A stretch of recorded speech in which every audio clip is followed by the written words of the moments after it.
ये कहानी है एक सुनसान गांव की जो हरियाली से घिरा हुआ था। वहां एक बुद्धिमान बूढ़ा रहता था। उनके सौम्य बर्ताव और गहरे ज्ञान के कारण लोग उनके पास आते थे उनकी सलाह लेने के लिए। एक दिन एक बेचैन सी महिला उनके पास आई। उसकी आंखें बेसब्री से भरी हुई थी और वो उनसे बोली, मुझे अपने धैर्य की कमी की वजह से परेशानी होती है। मैं मेरी बेचैनी के बीच में शांति कैसे पा सकती हूँ? बुद्धिमान आदमी ने हल्के से मुस्कुराते हुए उस महिला को आगे बढ़ने के लिए इशारा किया। वे दोनों साथ में पास के एक बगीचे में आ गए।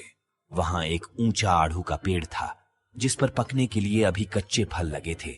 वे दोनों वहीं खड़े हो गए। महिला की नजरें उन पेड़ों पर ही थीं और वो उन पर लगे मीठे फलों के सपने देख रही थी। इस वृक्ष को ध्यान से देखो, बुद्धिमान आदमी ने धीरे से कहा। यह वृक्ष स्वादिष्ट फल की आशा रखता है, लेकिन यह धैर्य का महत्व भी जानता है। महिला को ज्यादा कुछ समझ नहीं आया, पर वो आगे सुनती रही। और पास आओ, बुद्धिमान आदमी ने कहा, उसे एक जल्दी नीचे गिरे हुए आड़ू की तरफ ले जाते हुए। उसने उसे उठाया और महिला को दे दिया। इस फल को चखो, उसने मुस्कुराते हुए कहा। महिला ने फल को चखा और उसका स्वाद बहुत खट्टा था, जिसकी वजह से वो मजाकिये चेहरे बनाने लगी।